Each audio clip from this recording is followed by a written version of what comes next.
Hello everyone, that manga kid here to do something a little bit different. I recently ordered a humble bundle from Media Do. It's a manga digital publisher I've never heard of, and they had a big yaoi bundle going on, so I got tons of yaoi titles digitally, and I figured instead of, individually reviewing everyone, because a lot of them are only first volumes or just single volumes. There are a few longer series, but for the most part, they're single volume series.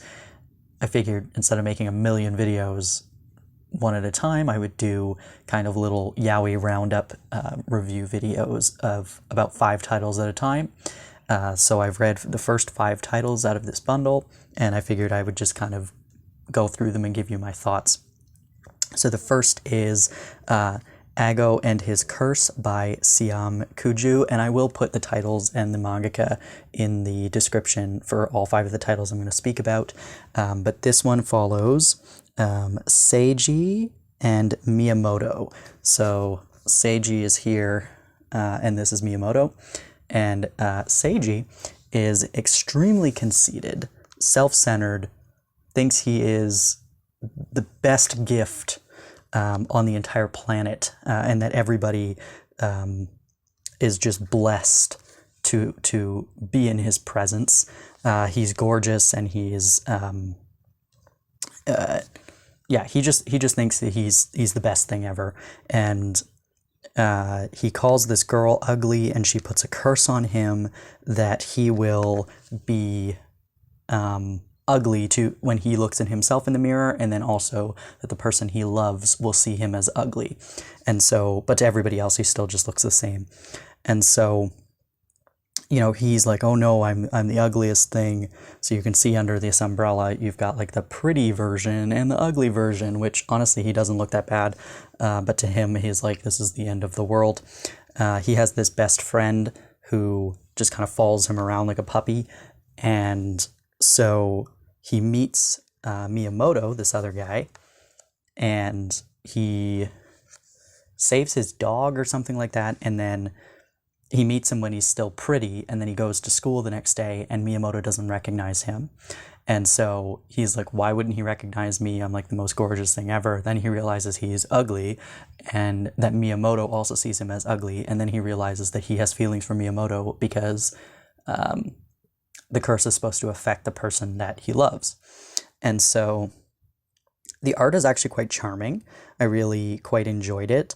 And honestly, I thought I was going to be more annoyed with this because of how self-obsessed our main character is. But honestly, it was just really cute. I enjoyed the friendship.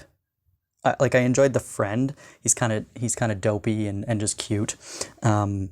And I really enjoyed Miyamoto as a love interest. I think that he was really sweet, and he just really likes this guy. He doesn't care what he looks like, and he's like, I don't see what your problem is with, looking this way, or it doesn't matter to me what you look like. You're just, I really like you. I'm not sure why. I think this man could do so much better. But that's just me. It is explicit. However, it's completely censored. It's like whited out almost. Like their whole genital and butt area is just completely gone, which is a little alarming. Normally it's just kind of like either blurry or whatever, but this is literally like someone took like a whiteout stamp and just went, okay, this chunk of art is just gone. So that wasn't, great, but it is what it is. But there are explicit scenes in this series. But yeah, I think that the character designs are cute. I think the art is cute, and I quite enjoyed this particular story, and I would definitely read this again.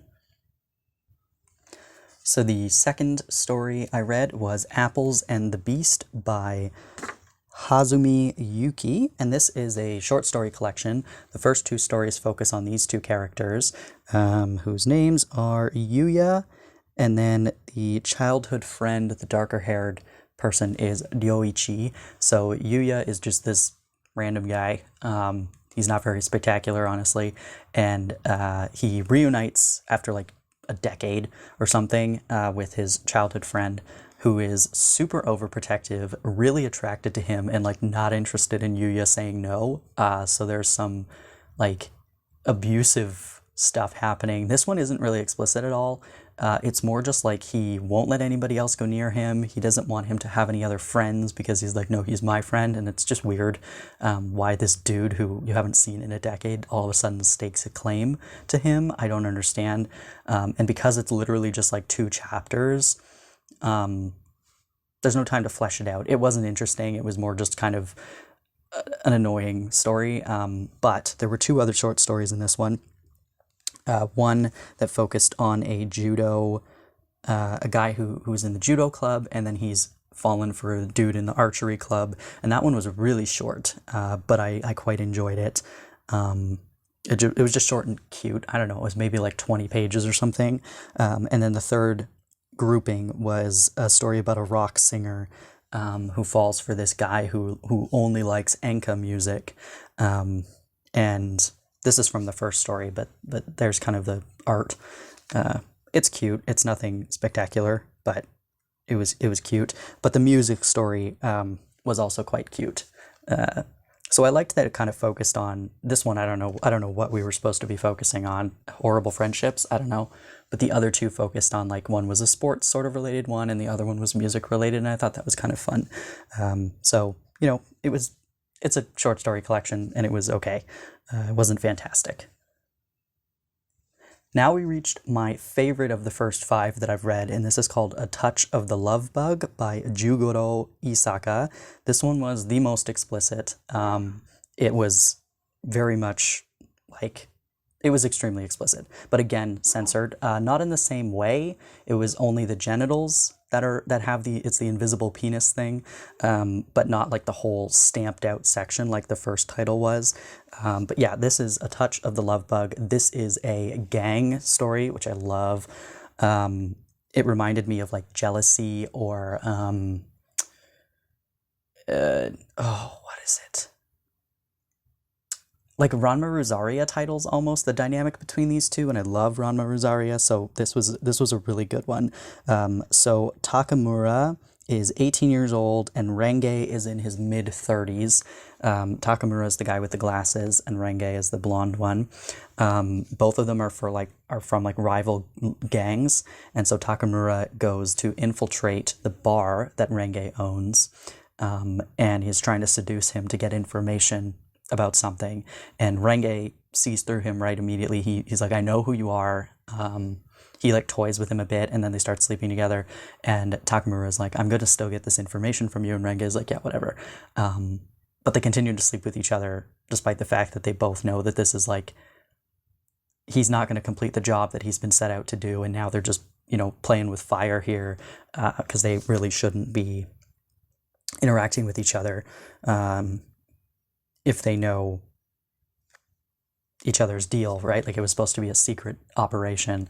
The art in this is stunning. I love the character designs, the relationship between these 2. I like age gap stuff. This is legal. I mean, he's 18. It's whatever. And Renge really doesn't he doesn't like hold it. He's not, I don't know. It's not, okay, so Renge's not the top. He is not. So I think that kind of helps with the dynamic, because he's not this like overbearing, masculine, abusive dude. It's really, really charming. I think that it's adorable how he kind of like breaks him. Takamura is like this violent, 18-year-old who was in this gang, and Renge's just like messing with him. But obviously they develop feelings for each other, and I just look at his hair. I love these character designs. This was fantastic. I will absolutely be reading this again. And if you like, I don't know, it just gave me the vibes of like Liquor and Cigarettes, or I can't think of what the other title is. Birds of Shangri-La, also by Ranma Rosaria, and then like I mentioned, Jealousy by Scarlet Barrico. Like, it just kind of gave me all of those kind of vibes. There's a little bit of violence in this, but it's not as much as like Jealousy. And again, this is just a one shot. Excellent, excellent, excellent. Loved it. The fourth title I read was A Tempest of Cage by Mikan Matsumoto. This has a beautiful cover, as you can see. This story takes place between 1913 and 1931, I believe. So it's got a bit of a different time period, which is kind of fun. And it's about Yoshihisa and Kai. So Yoshihisa is the darker-haired gentleman. He's our main character. And Kai is, I would say, maybe about 6 or 7 years older than him. And Kai was involved with Yoshihisa's older brother. They met when Yoshihisa was 10 years old, and so we see kind of 3 different stages of their lives. We see when he's 10 and he comes to this mansion that he's going to be now part of their family. I think he's somehow related, but I think it's an unsavory situation. He meets his older brother and then also Kai, who he immediately kind of recognizes there's something between them. And then it jumps ahead to when Yoshihisa's 14, and his older brother dies. Oh, here's the brother. His older brother dies, and then we start out when these two are fully adults. And he's like, it was your fault my brother died, and you didn't go and meet him that day, some kind of miscommunication situation. But of course, we find out pretty quickly, or we infer pretty quickly, that there's feelings between these two. But there's obviously guilt, there's, grief and resentment and all of these things built up based on, what happened to the brother when Yoshihisa was 14. And the fact that, Kai was involved with Yoshihisa's brother, so how could he, swoop in years, I think it's 10 years later, or 10 years later, how can he kind of swoop in and be interested in the guy that his brother was interested in? And so, it's just, there he is as a little kid when he's 10. The art is really nice. It was a, kind of sadder sort of story, but it had a little bit of mystery element to it and fun kind of time period. The fashion's really interesting. You've got a lot of the kimonos and stuff, but also there's a woman who comes in kind of towards the end of the story, and her fashion is fabulous. And the mangaka mentions it at the end of having fun with the 1920s sort of fashion. I really I like the fashion. I like the character designs. The backgrounds are nice, and it's a fun little kind of period piece of about this kind of tragic incident that shaped these characters. So it was fun. I enjoyed it. And the final title for this roundup I read was A Tunnel of Spring Rain by Kei Ginkawa, and we follow Asahi and Eiji. So Asahi is the shorter one. He is in high school, and Eiji is his older sister's fiance. His older sister died 3 years ago, shortly after they got engaged, and so Eiji has stayed a part of his life, and he has developed some feelings for Eiji that he's not really sure what's going on, and again, similar theme to the last one, some guilt about, being attracted to the man that loved his sister and that his sister loved so dearly, and was super close to his sister. So we just follow 3 years after the death of the sister. I really like the character designs, and I think the relationship between this one, obviously it's an age gap. This is a teenager and a grown man. So if that's going to bother you, then stay away. But I think that there's the sister there. I just think that the relationship in terms of dealing with grief and the fact that this high school kid goes every day to wake up Eiji because Eiji just can't get out of bed. He's clearly depressed even years later after the death of his fiance. So the little brother, goes every day and wakes him up, and then he drives the brother to school every day. And this is an arrangement that clearly has been going on for a long time, and now we're kind of seeing that there are more feelings kind of building, and there are a lot of things that they haven't spoken about, and it's just really interesting because, you know, people deal with grief differently, and I think that, you know, he feels like he's just a replacement, that Eiji's kind of replaced him because he doesn't have his sister anymore.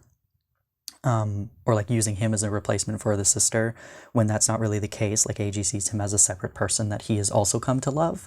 And yeah, it's just